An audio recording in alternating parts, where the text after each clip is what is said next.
uma vez 3 porquinhos. Eles querem construir uma casa mais sete colas. E o lobo queria sopar.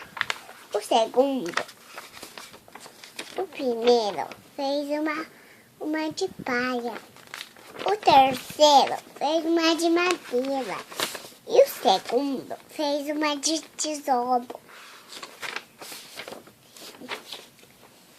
Eles foram uma bacia de mingau e viveram felizes para sempre. Fim.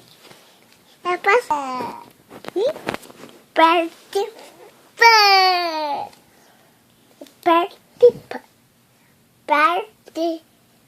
Participa e os seus amiguinhos.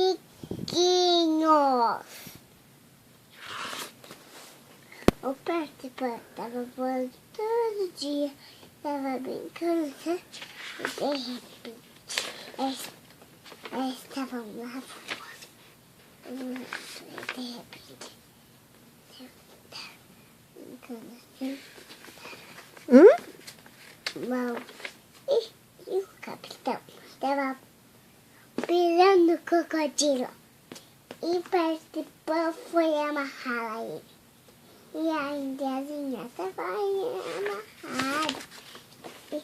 E o capitão Ganso estava caindo lá. E vivia feliz para sempre.